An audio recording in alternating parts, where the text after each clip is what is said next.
Buenas noches, estimados amigos de Punto de Encuentro. Mi nombre es Diva Rivas y hoy, en el marco contra la lucha contra la violencia contra la niña, tenemos como invitado al señor Dimitri Senmache, perdón. El señor Senmache ha sido ministro en la cartera del Interior. Es también especialista en seguridad e inteligencia, además de presidente de la Red Peruana contra la Pornografía Infantil. Bienvenido, señor Semache. Un gusto tenerlo Muchas acá. gracias. Muchas gracias por la invitación. Con todo gusto. Eh, Pensaba y relacionaba hoy o que tenemos como día este marco pues de la lucha contra la violencia de las niñas. Pensaba en cómo la inseguridad ciudadana, un ambiente de violencia, afecta también la salud emocional y la seguridad de las niñas. Muchas niñas están expuestas a la violencia, me refiero a que viven en zonas donde hay enfrentamiento de pandillas, hay sicariato. ¿Cómo afecta eso su seguridad? Estimado señor Semache, usted Bueno, que ha estado involucrado en el tema. en principio estamos en un país sumido en el caos y en el que la delincuencia y el crimen organizado parecen haber ya puesto cimientos que no permiten al Estado enfrentarlos adecuadamente. Esta violencia se extiende no solamente en las calles, sino también al interior de las casas. En lo que va solamente del 2024 se han registrado 378 denuncias de violencia contra la mujer cada día. Es decir, tenemos más de 138.000 denuncias anuales en distintas comisarías del país sobre violencia contra la mujer. Y eso son las denuncias que se logran poner, porque muchas de ellas, como ya hemos visto en casos, ni siquiera las atienden. Hay muchas frases que siguen denigrando a la mujer con el cuento de si tú eres la esposa, por qué estabas vestida así, por qué lo acompañaste, si estás tomando con él, cómo lo vas a denunciar, si has ingerido licor, qué habrás hecho, cuál es el motivo por el que te ha pegado. Es decir, frases que lo único que hacen es encerrar la permisividad que se tiene hacia la violencia. Nosotros decimos que estamos celebrando el Día de Lucha para la Erradicación de la No Violencia contra la Mujer, pero tenemos instituciones que diariamente vulneran esos derechos, no permiten esos derechos. Entonces simplemente es ponerse una cosita acá, un lacito, poner un banner, más nada cuando tenemos una realidad que nos dice que 138.000 denuncias al año por violencia contra la mujer se dan. Si hablamos de feminicidio, casi 100 feminicidios en lo que va del año, feminicidios, que es no solamente la muerte de una mujer, porque puede ser que una mujer haya fallecido a ser arrollada por un auto. Eso no es feminicidio. El feminicidio es aquella mujer que muere por el hecho de ser mujer, no porque no puede defenderse de ese hombre, de ese atacante, por el hecho de ser mujer, es asesinada, es golpeada, es vulnerada hasta la muerte. Casi 100 feminicidios en lo que va del año. El 70% de esos feminicidios ha sido producido al interior de la pareja, por el esposo, por la pareja, el enamorado, llámese como sea. Y eso es lo que se sigue permitiendo. Y el gran problema de la violencia es que va de la mano con la impunidad. Un país donde no hay justicia es un país donde hay impunidad, y donde hay impunidad se instala la violencia. La violencia se instala en aquellos países donde sabe que no va a pasar nada, porque el ser humano, como ya se ha estudiado, en sí muchas veces es violento, pero para eso hay un Estado, una sociedad que lo contiene. Sabe que si hace una cosa inadecuada puede terminar perdiendo su libertad. Pero ¿qué pasa cuando la persona se da cuenta que puede golpear, puede maltratar, puede herir, puede violar, abusar, explotar sexualmente a una persona, y lo único que tiene que hacer es a través de una dádiva, de una coima, salir libre. Entonces, se empodera y lo que hace es que la víctima tiene miedo de denunciar. La gente dice, ¿por qué no denuncia? Porque la mujer tiene miedo de su atacante, porque sabe que va a denunciar y el atacante en menos de 24 horas va a estar fuera. ¿Y qué va a hacer el atacante? Se va a vengar, no solamente de ella, de sus hijos. Entonces, estamos hablando de una realidad caótica. No tratemos de maquillar las cosas con frases, con polos, ¿no? Seguramente hay ministerios que van a salir con polos, viva la lucha contra la violencia. ¿Y qué hacen esos polos? ¿Acaso cambian en algo que una mujer deje de ser golpeada, que una mujer pueda sentar su denuncia en una comisaría sin ser nuevamente revictimizada? Eso es lo que nosotros tenemos que tener en claro. Y no estamos hablando solamente ni de violencia ni de feminicidios, hablamos de desapariciones. Nosotros no somos Uganda, no estamos en una guerra como estuvimos en el 80, 90, una guerra fratricida entre Sendero Luminoso, la MRTA y el Estado. No, supuestamente ahora estamos en paz, no existe una violencia interna. Y sin embargo, en desapariciones, solamente de enero a octubre de este año se han reportado más de 5.518 desapariciones de mujeres. 5.518 desapariciones de mujeres. ¿Sabe lo que sucede cuando los padres de familia o un familiar va a una comisaría y dice, ha desaparecido mi hija, mi esposa, mi cuñada, mi suegra, quien sea? ¿Qué le dicen? ¿A qué hora ha desaparecido? Ella debió llegar a las 6, son las 9 de la noche. Espere, se ha ido con su enamorado. O sea, no existe ese deseo de servir, porque si esa persona que recibe la denuncia fuera su hija, ¿cuánto tiempo demoraría en activar? Inmediatamente estaría activando. En Estados Unidos existe la alerta Amber. Cuando una persona menor de edad se pierde, inmediatamente esa alerta hace, por ejemplo, se pierde en un centro comercial, la alerta hace que en menos de 2 minutos ese centro comercial se cierra, nadie entra, nadie sale. Y además se cierra el Estado se cierra, las carreteras se cierran, porque se tiene que encontrar a esa menor o a ese menor que se ha perdido. Se pone en contacto, además ellos tienen una lista roja de todos los agresores sexuales que habiendo ya cumplido condena, están registrados. ¿Para qué? Para irlos a visitar. Si se ha perdido un niño, ¿qué abusadores sexuales hay en esta zona? ¿Quiénes han anteriormente secuestrado a niños? Y van a visitarlos a ver qué están haciendo. No vaya a ser que hayan recaído y estén nuevamente generando ese delito. Nosotros no tenemos nada de Sí, eso. sí. Estamos todavía en la No, época de las cavernas, cuando estamos hablando de seguridad. Lo único que tenemos es un Congreso que lo único que hace es legislar para su bolsillo. Eso es lo que tenemos. señor Semache, ¿no existe en el Perú entonces un mapeo, ¿no? Por zonas de lo que serían, por ejemplo, abusadores de menores, violadores, golpeadores, ¿no? Estos victimarios. ¿No habría una iniciativa parecida, de repente privada o estatal? Lo que pasa es que tenemos una legislación permisiva.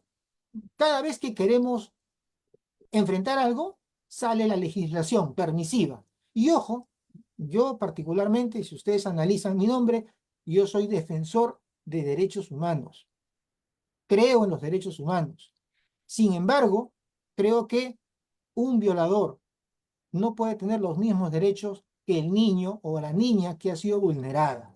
Esa persona ha perdido el derecho a su libertad, ha perdido muchos de sus derechos. Incluso si ese agresor se enfrenta a un policía, perdió el derecho a la vida porque el policía puede levantar el arma y en defensa de él y del Estado utilizar esa arma y matar a esa persona. Eso lo permite la ley, pero la realidad es que cuando un policía hace eso, el policía termina preso. Entonces, La apreciación. tenemos una ley que no permite, por ejemplo,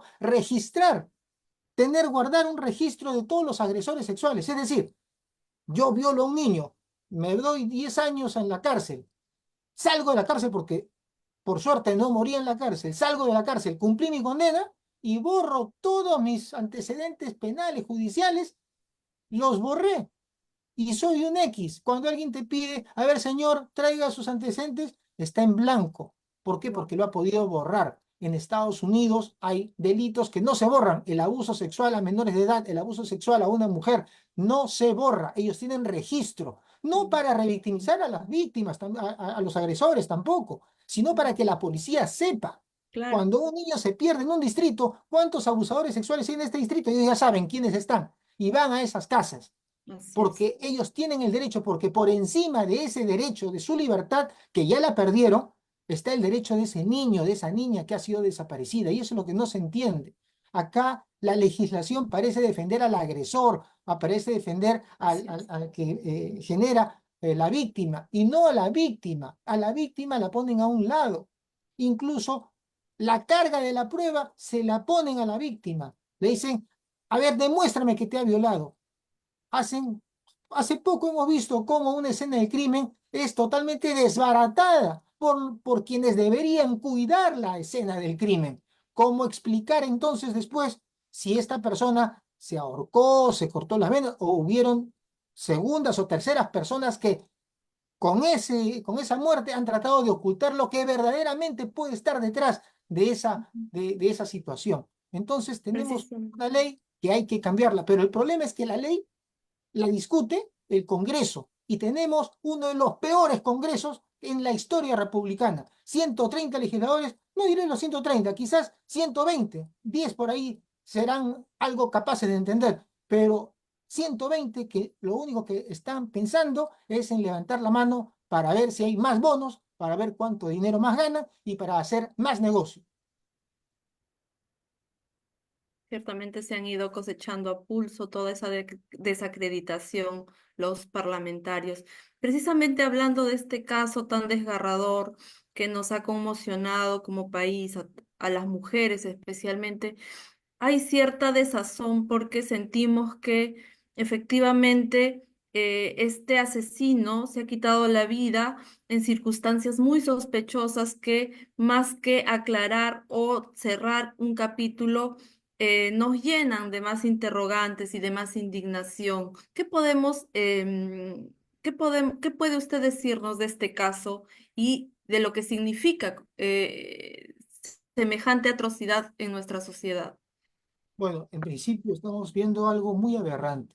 Estamos viendo que una persona que es autoridad, es un funcionario del Estado, policía en actividad, termina asesinando, y no solamente asesinando, descuartizando a una joven, y que lejos, lejos de despreciar esa situación, existen, entre comillas, compañeros que tratan de proteger a ese agresor y entonces terminan demorando las investigaciones.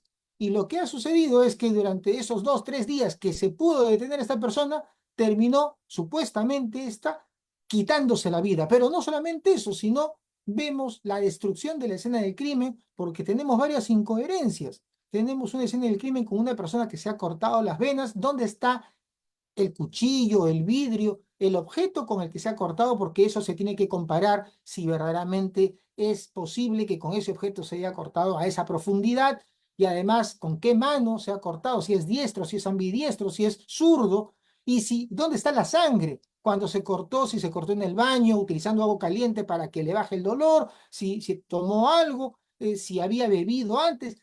Todo eso se tiene que analizar, pero destruyen la escena del crimen. Y esa persona que supuestamente se ha cortado las venas y ha salido mucha sangre y no la vemos por ningún lado, se cuelga después con un cable de enchufe en un rack de 1,5 metros. Y obviamente una persona cuando está asfixiándose, por más que desee su muerte, el cuerpo responde y trata de pisar el piso, trata de sostenerse. Entonces, llama mucho la atención esa escena que debió ser resguardada, perennizada, eh, tratar de que nadie toque nada para que peritos puedan traer todos sus instrumentos y saber quiénes más estuvieron con esta persona, si estuvo solo, si ingirió licor o algún tipo de droga, si estuvo una segunda persona, una tercera persona, si es posible que él se haya cortado con esa fuerza y después se haya amarrado el cable y se haya colgado, si se Claro. desnucó o simplemente se asfixió, porque son dos cosas distintas. Cuando a alguien lo ahorcan y lo lanzan, se desnuca, se rompe su nuca y muere en el acto. Pero asfixiarse es otra cosa. Asfixiarse demora entre 1 a 2 minutos. Entonces son varias cosas que la ciencia criminalística, porque es una ciencia, es exacta, te va a decir. No es nada de conjetura. En cambio ahora, ya con la destrucción de la escena del crimen, entramos al terreno de la conjetura, del supuesto, ¿no? De si lo vieron entrar solo, si no lo vieron, si hay un testigo, si no hay testigo, cuando ya quitaron todo.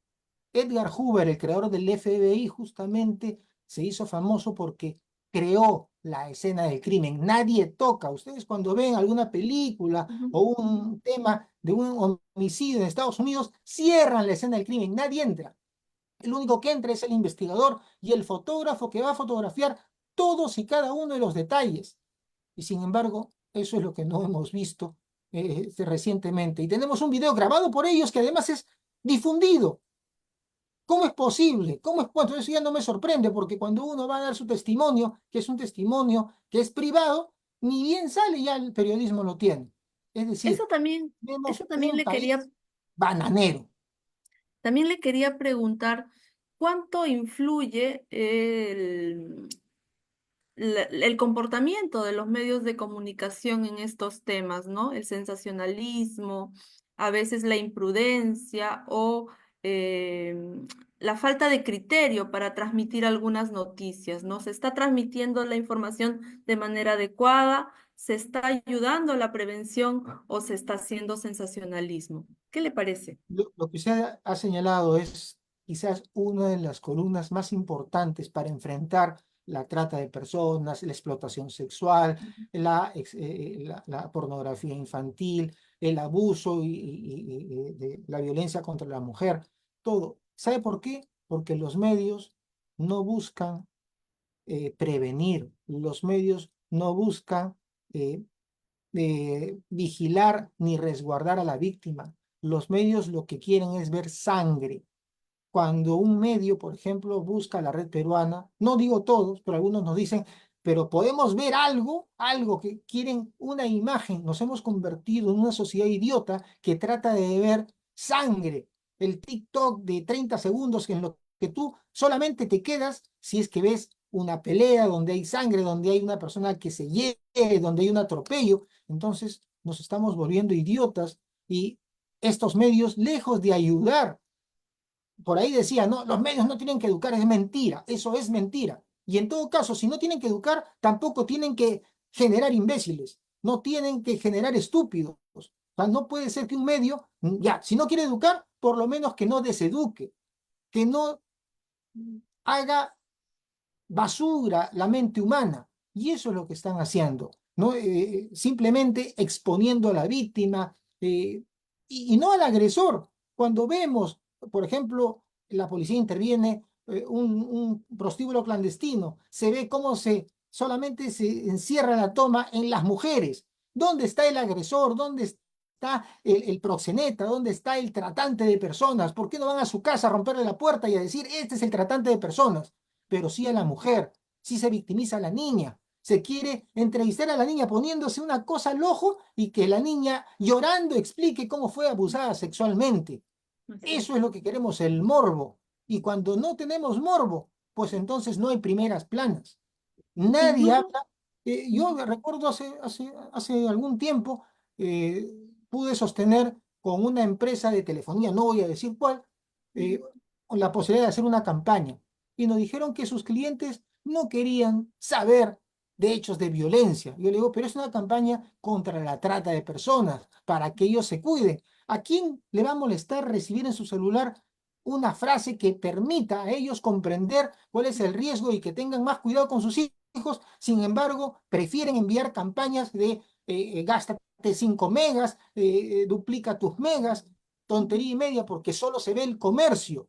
Entonces tenemos medios también que se han convertido en medios comerciales, donde se vende la información. Ya no es información, es desinformación. incluso no solamente en temas de crímenes, sino también vemos en el día a día, por ejemplo, un maltrato hacia la mujer, ¿no? En el tema de la farándula, vemos un ensañamiento, ¿no? Una señalización burla, programas de espectáculos, ¿no? En el tema de las parejas, El infidelidades, sexismo que siempre hay. señalando a las mujeres y, creando pues una especie de bullying contra algunas figuras públicas que, bueno, al margen de que son adultas, pero también es un mal ejemplo y es violento también, ¿no? Es un maltrato, una especie de maltrato a la mujer, al margen de sus errores, ¿no? Y se ha visto, Exacto. por ejemplo, en periodismo de espectáculo, ¿no? Señalar, pues, como la infiel, la trampa, ¿no? La tal por cual, la bataclana. Lo que vemos ahí es simplemente una tragicomedia de la realidad peruana, ¿no? Este mercado en lo que nos hemos convertido como sociedad, como decía estos rockeros, este triciclo llamado Perú, ¿no? En realidad lo que tenemos son medios de comunicación que sexualizan.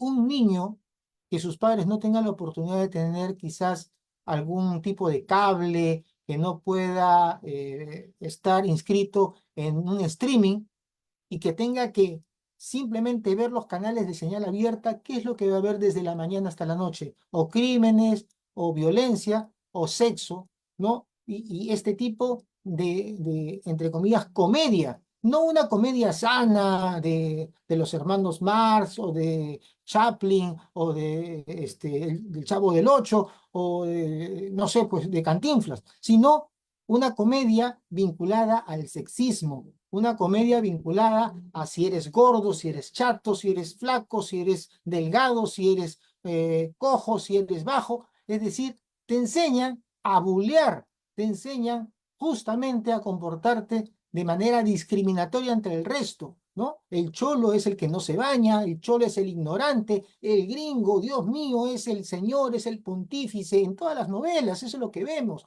Vivimos en un mundo Benetton, donde solamente los blancos son los que gobiernan, los negros son los que sirven el café y los cholos son los que están sembrando en los jardines. Y eso es estereotipar una sociedad que no es así. El Perú es de todas las sangres, sin embargo, los medios lo han convertido en una suerte de parodia, ¿no?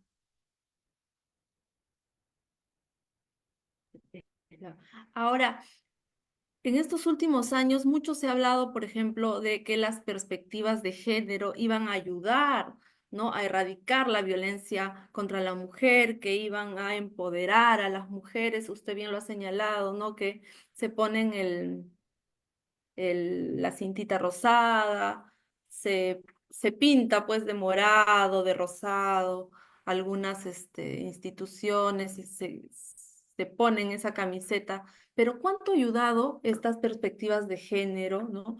O algunos que lo llaman la ideología de género, ¿cuánto ha ayudado a erradicar la violencia contra la mujer? Particularmente, creo que muy poco.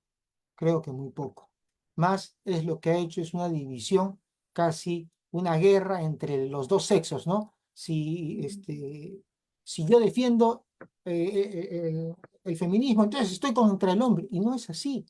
No es así. No es que el hombre tiene que estar contra la mujer o la mujer contra el hombre. Lo que necesitamos es una sociedad que vea a ambos, sea hombre o mujer, con similares derechos, con similares deberes, pero que los vea de igual, que tengan el mismo acceso a la educación, al trabajo, a la salud, a la justicia. Eso es lo que se quiere, no ver quién es el malo, porque yo he visto también situaciones en las que acá el problema es el hombre. Si desaparecemos al hombre, desaparecemos el problema. Eso linda con la tontería, por no decir una grosería en este momento. Pero eso es lo que muchas veces está generando este tipo de posturas. Tenemos instituciones como el Ministerio de la Mujer y Poblaciones Vulnerables que tiene servicios interesantes como la línea 100, el programa Aurora, los centros de emergencia mujer, pero ¿cuántos de estos programas tienen presupuesto real? ¿Qué infraestructura utilizan? Y yo tengo la autoridad de decir que yo he visitado comisarías donde hay centros de emergencia mujer que están arrinconados, que no tienen ningún nivel de privacidad para que esa mujer pueda hablar de lo sucedido y que tienen que estar dentro de la comisaría porque el ministerio no tiene la capacidad de alquilar un espacio, entonces se le ha pedido que la comisaría le ceda un pequeño espacio a ese centro de emergencia mujer. No hay infraestructura, no hay capacitación y además no hay un involucramiento real del Ministerio de Educación, porque finalmente somos lo que pensamos y pensamos porque nos educamos. Nosotros pensamos de una manera porque así nos enseña, no solamente en nuestras casas, sino en los colegios. Y en los colegios, más que estar enseñando si un niño o una niña se pueden vestir o tal de igual manera, lo que deberían estar enseñando es el respeto mutuo, que todos los seres humanos tenemos los mismos derechos, más allá de si uno nació con una pierna, uno cojea, uno es más oscuro que el otro, una es mujer, uno es hombre, uno es alto, uno es bajo, no interesa, tienen las mismas oportunidades y eso es lo que no se enseña. Eso es parte de la currícula que simplemente está descrita, pero no se traduce en ninguna acción en ningún colegio. Sí, y nos divide como sociedad cuando deberíamos pensar que la lucha contra la violencia nos convoca a todos, ¿no? A todas las buenas personas, hombres, mujeres, católicos, agnósticos, de izquierda, de derecha, ¿no? A todas las buenas personas.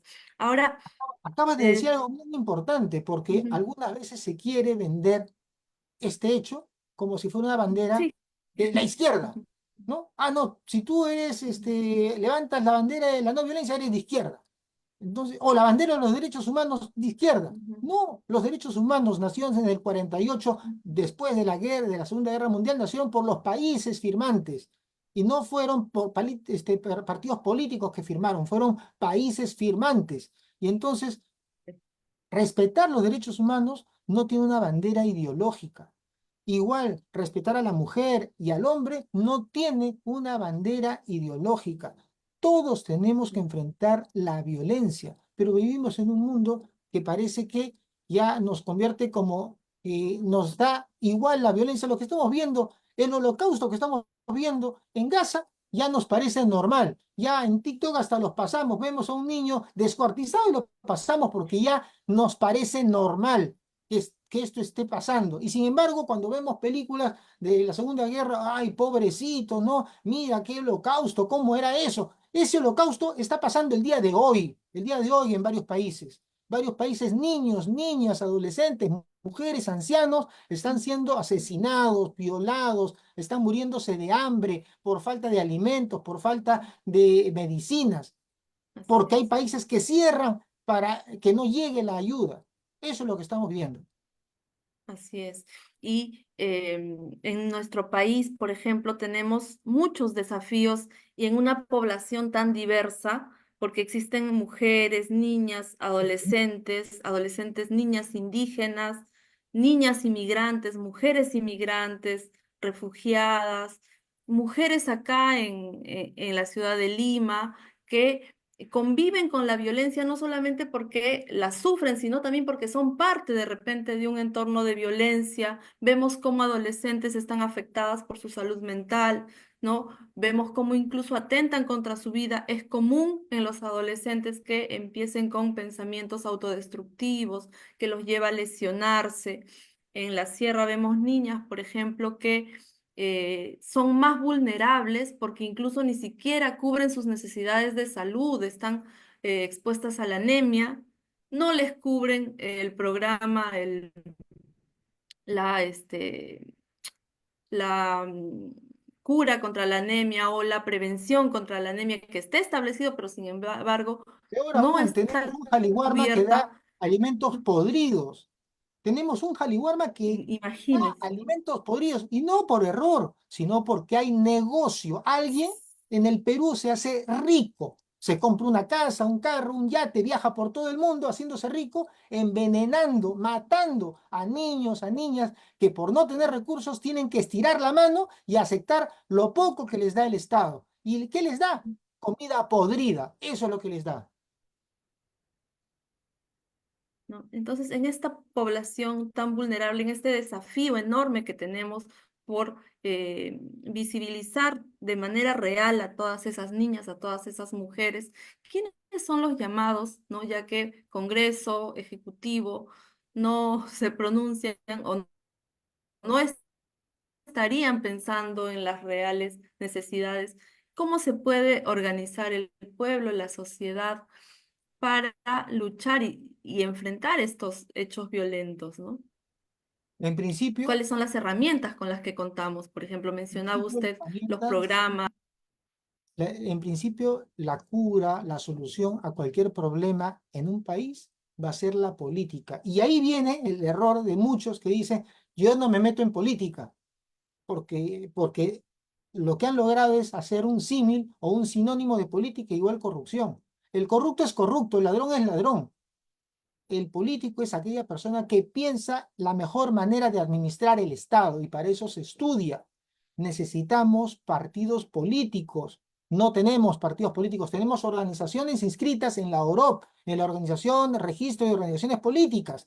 Pero eso no son partidos políticos, no tienen ideología. Un partido sabe qué es lo que quiere de un país, lo ve hacia el 2025, hacia el 2030, cómo quiere un Perú al 2050 y trabaja para ver ese país en lo económico, en lo social, en lo cultural, en la salud, en todos los campos. Eso es lo que necesitamos, que la sociedad comience a entender que participar políticamente es lo más importante y participar políticamente no es inscribirse en un partido, es formar organizaciones, es trabajar por lograr cada uno de sus espacios las conquistas sociales que se requieren. No existe en el mundo, no en el Perú, en el mundo entero, un solo derecho que no haya costado el esfuerzo de miles y millones de personas.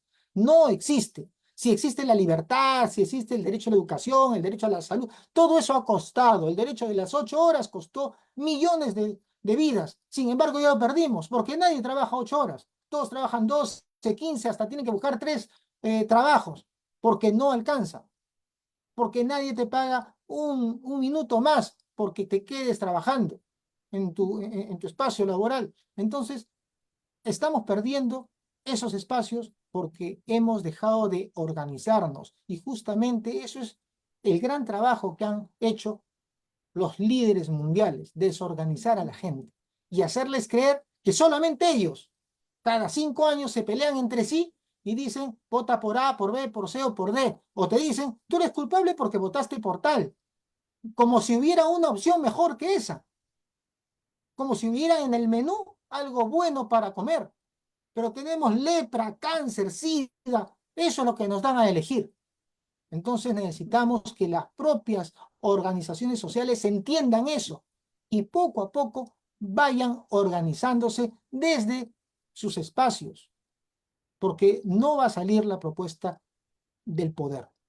El que hace el poder, el que ostenta el poder, no lo quiere soltar, o se lo quiere pasar a su hijo, o a su hermana, a su hija, ¿no? No lo quiere soltar. ¿Y por qué? Porque con ese poder no solamente sustenta su riqueza, sino logra no ir preso.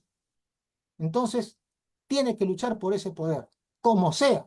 Si tiene que mandar a matar a 50 personas, como ya sucedió ahora el año pasado, y que no pasó nada, no pasó nada. Así es. Entonces, ahí estamos viendo el verdadero carácter, el verdadero rostro de la violencia. ¿No? ¿Y cuánto las malas decisiones políticas, la mala gestión de nuestras autoridades influye en esta violencia contra las niñas? Porque no es un hecho aislado, está viendo usted cómo lo señala, que tiene que ver con lo económico, con la seguridad ciudadana, ¿no? Y fíjese, ¿no? Con la salud mental también, ¿no? Con la salud mental, un pilar importante La y OMS, ¿no? descuidado. La OMS dice que cada país como mínimo debe contar con 10 psiquiatras por cada 100.000 habitantes. En el Perú tenemos un psiquiatra por cada 100.000 habitantes, es decir, un déficit del 90%, pero esto calculándolo como país, pero si lo vemos como territorio geográfico, eso será en Lima. Hay provincias y regiones que no cuentan ni un solo profesional psicólogo o psiquiatra. Es decir, tenemos el 0,05% de presencia de un profesional en psiquiatría por cada 100.000 habitantes. Somos un chiste. Entonces, queremos cambiar las cosas, empecemos no a ver las universidades como negocio. Forman negocio de universidades y se da títulos por todo sitio, maestrías, doctorados, como si no fuera nada. Sin embargo, alguien se ha preocupado qué es lo que requiere el país. Se requieren psiquiatras. ¿Cuántas facultades de psiquiatría se han generado en estos últimos años? ¿Cuántas de ellas están en el interior del país? ¿Cuánto se está invirtiendo en la salud mental? La OMS también dice que un país tiene que invertir como mínimo, como dice como mínimo, puede ser más, el 5% del presupuesto en salud Ujú. tiene que ir a salud mental. Y nosotros estamos por debajo del 2%. Entonces, seguimos igual. Y lo peor de todo es que si analizamos ese 2%, se va en gasto corriente, es decir, en mantener la planilla y nada más, no hay gasto de inversión. Entonces, seguimos en lo mismo. Por eso no nos debe sorprender que personas que portan armas, como Fuerzas Armadas o policías, terminen matándose ellos, matando a sus parejas, matando a sus hijos, matando a terceras personas, porque la salud mental es algo que ni de chiste están discutiendo de manera seria. Finalmente, para terminar, señor Semache, ha sido también muy apartada de esta lucha por estas ideologías que se han implantado, la familia, ¿no? La familia como el núcleo donde las niñas son protegidas. ¿Cuánto de importancia tiene la familia, la comunidad en la lucha contra la violencia, ¿no? Especialmente cómo se puede trabajar eso en los lugares más alejados, en las zonas rurales? Es muy importante. Más bien hay toda una corriente que quiere destruir la familia. Y ojo, cuando hablo de familia, yo soy abierto a los distintos tipos de familias que hay. Yes. Porque hay familias donde los abuelos crían a sus nietos, Ujú, donde la ujú, mamá no tiene esposo porque la ujú. dejó, porque falleció, o porque el esposo Así es. vio morir a su esposa en el parto y se quedó solo con su hija. Es decir, hay infinidad de formas de familia, Ujú, pero es importante ese núcleo familiar para la persona, para un niño, para una niña que se desarrolla. Todo niño, toda niña se desarrolla en base a lo que ve en su entorno familiar. La educación es importante, lo que da la escuela es importante, le enseñan a leer, a escribir, a multiplicar, le enseñan muchas cosas, pero el afecto lo recibe en el entorno familiar y es ahí donde van a generarse personas. Entonces, si destruimos la familia, estamos destruyendo a la sociedad. Hay que proteger a la familia, cualquier tipo de forma de familia que exista. No vamos a generarnos con papá, mamá, un hijo, una hija. Ese será la familia Ingalls, pero no es la familia real. La familia real es aquel núcleo que protege. ¿Cuántos niños, por ejemplo, que están en abandono, no pueden ser adoptados porque existe un sistema que no permite una adopción rápida? Cuando la adopción está dirigida a generarle estabilidad a ese niño que no tiene un entorno familiar. ujú, Entonces, ¿qué hacen? Ponen un proceso engorroso que hace que ninguna persona que no pueda tener hijos y quiera adoptar, ujú. termine adoptando. ¿Por qué? Porque prefiere buscarlo en el exterior que buscarlo en el país. Porque acá pueden pasarte 2, 3 años y no te dan la adopción. Entonces, tenemos que cambiar esas normas, ¿no?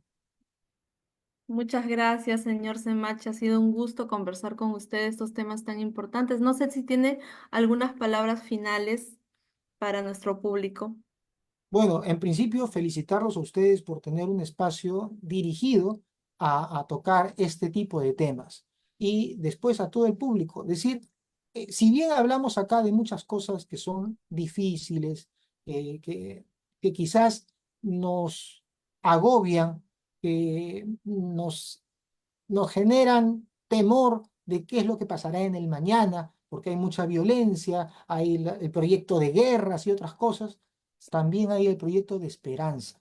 las cosas pueden cambiar y está en nuestras manos hacerlas, pero las cosas que han cambiado jamás han cambiado solas, ni tampoco lo han cambiado los grandes héroes. Los héroes sí son importantes porque nos dan una imagen, pero detrás de ese héroe había toda una comunidad que lo sostenía. El héroe no es héroe solo, el héroe está acompañado de una comunidad.